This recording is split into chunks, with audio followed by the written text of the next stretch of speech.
Joseph W. Brady is asked what's new involving Spring Valley Lake Saves CSA 64. Terry, I said this last week, I said the week before. Before this whole thing happened, I knew about 450 people in Spring Valley. I've been there 32 years. Deb and I have been there for 32 years. Met a lot of great people. We've just got a lot of great people. But what's weird is I've met 90 people so far through the CSD that have contacted me that I didn't know, or they knew of me and they've been able to text and whatever. You just run into great people. I ran into an old friend. I didn't realize it. Didn't realize. I knew he was around. He's been incredibly successful. That's Donnie Dameron with Donovan Homes.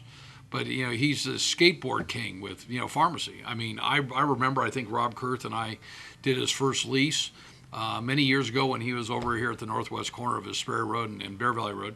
I ran into Donnie recently, but one, he gave me a call a couple weeks ago and said, hey, I understand that you're on the other side of this, and while I had promised two of the proponents that I would support them, he said as soon as I heard that you were against it, he kind of caught his attention. And we delivered him 10 signs, and he's all in. And Donnie, I want to thank you. I admire your business. You've done a great job with your homes. I thought you were crazy to get in a home building, but you're doing 15 a year, and you've got a great design and some great floor plans. And I'm just honored that you would support this, and because you live in the association, you understand, you've been here long enough, and I think you've had a chance to. I think he's looked at both sides of this. So getting back to your question, what have I learned? One, we've got some great people live in Spring Valley Lake. So when I've been out putting up signs, people come and approach. We've had some signs taken, destroyed, broken. Real sad. I've had to reach out a couple times to both Rory Shannon and Steve Garcia, who are kind of the leaders of the proponent side, and asked them not to leave signs. So we had signs left in the right-of-ways at Victor Valley College, not only on Bear Valley Road, but on the Parkway. And when I say I reached out to them, I emailed them and said, hey, you may want to move these things without having to do anything. After 3 or 4 days, I'm a trustee at the college. It's public property. It's not their property. I reached out to Dr. Daniel Walden, and that problem was taken care of. We then ran into a problem over at Victor Elementary School District at Paiute and Ridgecrest. They had a sign right there. Reached out again to Rory, called him up one night on the way home, said, hey, listen, I'm just telling you, if you can put your signs in the right place, don't put them in the right-of-ways. Well, they've got them all over the right-of-ways. And, if you, I think, Terry, what my point of this would be is if you're going to do things illegally during a campaign, are you not going to be forthright with people if you're to win this? Win, lose, or draw, the voters are going to vote on this. I'll remind everybody that when Hellendale did this in 2006, there were 2,836 voters on out there. It won by 12 votes. So if you're sitting back going, I really don't want to vote over this, or I don't want to get involved, or if I vote one way, I might make Joe or Rory upset. At the end of the day, this is not only about Spring Valley Lake, but once we do this, we can't go back. It's not like you can kind of unwind this. What have I seen? The Devil's in the Details was finally published in Katrina's paper this last week. I've gotten a lot of people that have made comments on Facebook when we broke it down, so I want to thank Lavelle and Sue more. I would say we've got a couple people that are on the committee, the proponents committee, that send really, really, really nasty emails, and I don't think it bodes well, because what I'm finding I've gotten calls from people saying, you know what, you've obviously hit a nerve. You obviously have to be right because you're hitting this nerve. This is about whether or not people want the choice of having the cheapest water in town or not. We kind of went round and round with one of the proponents out in Phelan, Charlie Johnson. He was one of the guys that was in the formation deal. He got really involved in Facebook. Unfortunately, Terry, I had to reach out and make a public information request to Don Bartz and to the Phelan Pinion Hills CSD to pull all of his income that he has received since the formation. And I've been told since that was done that he would probably go away. I will say this, because he did it very cutesy. He pulled up what I get paid at the college. I get $240 a month as a stipend. It's been the same stipend since I've been there. When I ran for the seat in February 2011, I had no idea that I got any kind of insurance. I didn't even know I got a stipend. And he ran my 2018-2019 income from the college, which is under Transparency California, which anybody can go see. So that when I saw that, and I'd gotten a call from a senior official out at Phelan saying, Joe, he's going to leave. He's going to leave the CSD alone on over there, which I said I couldn't understand why he was involved. But the other thing that I have learned, and I learned it internally. Taylor Titus, who's our office manager, just does an incredible job. I mean, she just does a great job. I love working with her. So we have posted, I believe, somewhere between 40 and 45 questions on Save CSA 64, and Taylor has promised me that by next Friday she'll have them all done. So we post the question, the date, and the time in the email, and then we post a response. And all these have come under Luther Stokes, who is the interim director of special districts, which I now understand has been moved over to public works. So I want to thank this person. He will just say his last name begins with a W. He knows who he is. I've never met him, but like everybody, Terry, I have just met some incredibly nice people that want to be heard. They want to be heard. They don't feel. I think that the other thing, before I read this, there's some conjecture, and I try to separate it out, where people believe that some of the people that are on the board of directors are directly involved in the failed attempt to do something with the country club, and that's failed. And they also believe that there's an attempt by some on the board of directors to become a part of the CSD and not separate it out. I will say this, and I do commend. There were 7 people that filed their applications. There were 4 that got in there. So people have, I've gotten like 10 calls saying, why are there only 4 people and 5 people? I've been told, Rory, I might be right or wrong. If you take it, great. If you say, Joe, it's a half truth, great. Well, then I guess you wouldn't take the seat anyway. But there's a reason that the 4, I think, got together and said, let's keep that one, so now we can appoint somebody. They didn't have to run publicly and all that. I guess that only time will tell. But there are 3 questions that this person asked. And he said, as San Bernardino County residents, we are given coupons for 65 visits to the county landfill. This I know to be true, and that we are charged for these visits in our property tax bill. If we don't use those coupons, we are not credited back, nor do we have the option to withdraw from the program. I was told that if Measure V passes, that the new CSD will get credit for those unused coupons. Is that true? I didn't think that CSA 64 or the new CSD had anything to do with trash. So the answer in red, and this came from David Wirt, the PIO for the county. So he wrote this on behalf of Luther Stokes. Currently under CSA 64, the Solid Waste Management Division of the county places a land use fee assessment on your property tax bill of the residents to cover the disposal component of the waste. Residents are issued a land use disposal card and have 65 opportunities to go across our scales up to 500 pounds. Trash collection is not mandatory in this area, but is offered to residents by the franchise hauler. If the CSD is formed, the Solid Waste Management Division will cease the property tax assessment in the land use disposal card program.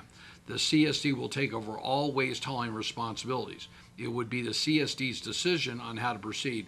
However, in some past CSD formations, the CSDs typically continue the property tax assessment under their name for the waste disposal and made trash collection service mandatory for the residents.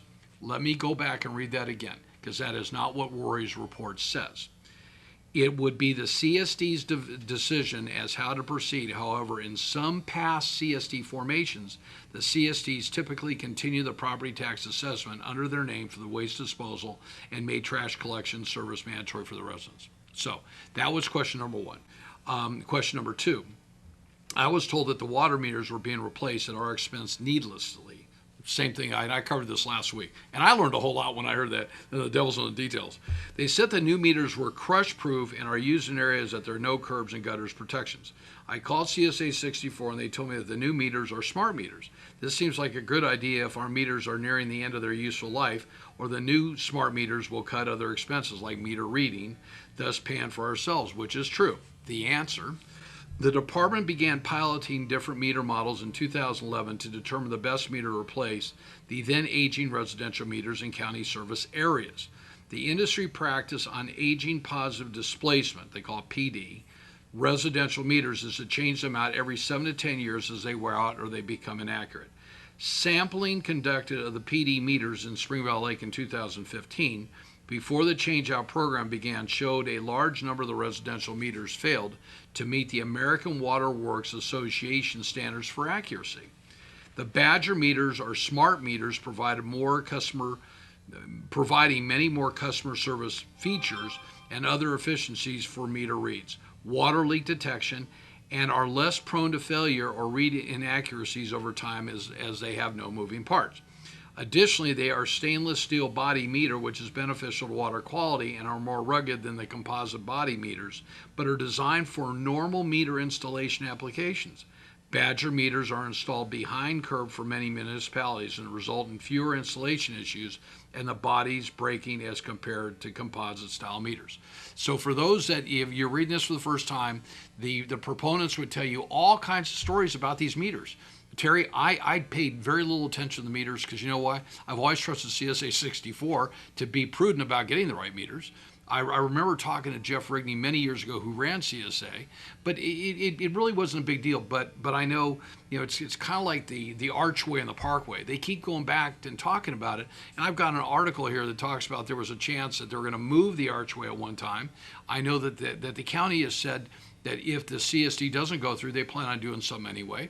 I'm a trustee at the college. Steve Garcia, who's our director of facilities, retiring at the end of the year, on the committee here, knows as well as I do that there was a conversation about that thing being replaced. So why we keep going back to the kind of the falsehoods, I don't know. The third question is, I was also told that 2 to 3 years ago that there was a proposal by the county to quietly, secretly increase our rates by 80%. Apparently, it was only by chance that an activist member of our community became aware of it and started a community crusade to get it squashed. Is that true? The first thing I will say is there was a discussion about, there's apparently a hearing, and I can't remember who got everybody riled up, which is good, and then they went on down the board. But the answer, the rate settling process for utilities is dictated by state law, Proposition 218, and the county and the district adhere closely to those requirements. Current leadership believes that modest ongoing rate increases to keep up with the cost of living are necessary to ensure the infrastructure is kept in good state of repair and service levels are maintained. We would expect future proposed rate increases to be aligned with that approach. Number 4, I was also the new CSD would transfer street sweeping from the county to the CSD. Is that true? That is correct. Okay, thanks for your help. I'm really getting into fact checking nowadays. So that's what I have really, that's the thing I have liked the most. I have met some incredibly smart people. I've met people that, they may like black and I might like white, but they ask a question and I get up early in the morning, I'm able to email down. The county's been incredibly good about responding. So for people to say that the county's been told to squash this, I had somebody ask me the other day, why would Supervisor Lovingood endorse something that would put county employees out of work? I said, I don't know, it doesn't make any sense to me at all. I said, I don't think that works. We answered the question about the pensions, are going to have to pick them on up. The Badgers, the meters and all that. So, again, at the end of the day, I really, really have enjoyed. But let me read you something I think that was rather troubling. And again, Rory, I would ask everybody, okay, nobody on our side writes anything nasty. We don't go on your website and write anything nasty.